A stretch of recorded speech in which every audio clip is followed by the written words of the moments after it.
তিন বন্ধু রাহুল, আরাফাত আর সুমি হাঁটতে হাঁটতে বাজারে যাচ্ছিল। পথে কিছু বুড়ো মানুষ তাদের বটগাছের রাস্তা দিয়ে যেতে মানা করল। তারা বলল সেখানে নাকি ভূতেরা থাকে। কিন্তু বন্ধুরা হেসে উড়িয়ে দিল। ফিরে আসার সময় হঠাৎ আকাশ কালো হয়ে গেল। সুমি বলল, মনে হয় কেউ আমাদের পিছু নিয়েছে। রাহুল হেসে উড়িয়ে দিল। ঠিক তখনই আরাফাত কিছু একটা আওয়াজ শুনতে পেল। তারা বটগাছের নিচে দাঁড়াল। টর্চের আলোতে দেখা গেল একটা সাদা কাপড় পরা মহিলা গাছের ডালে ঝুলছে। তার চোখ নেই। সে কাঁদতে কাঁদতে বলল, আমার সন্তান ফেরত দাও। ভয়ে তিনজনের গা শিউরে উঠল।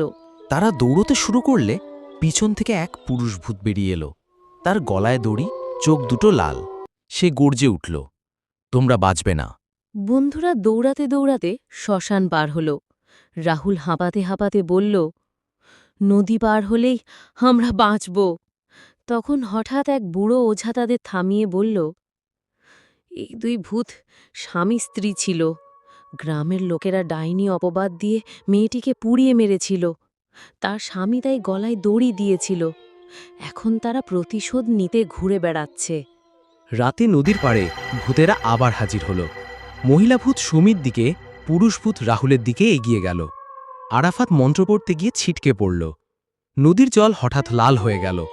তিন বন্ধু জলের ধারে আটকা পড়ে গেল। ভূতেরা তাদের দিকে ধীরে ধীরে এগোতে লাগল।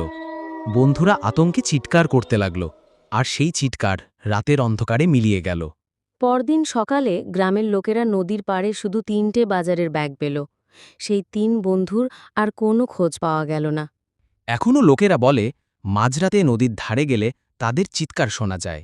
আপনার মতামত আমাদের কাছে খুবই গুরুত্বপূর্ণ, তাই কমেন্টে লিখে জানাতে ভুলবেন না। আর প্রতিদিন নতুন নতুন ভিডিও পেতে এখনই চ্যানেলটি সাবস্ক্রাইব করুন আর বেল আইকন চাপুন।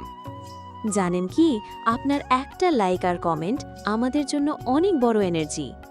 যদি প্রথমবার এসে থাকেন, দেরি না করে এখনই পরিবারে যোগ দিন।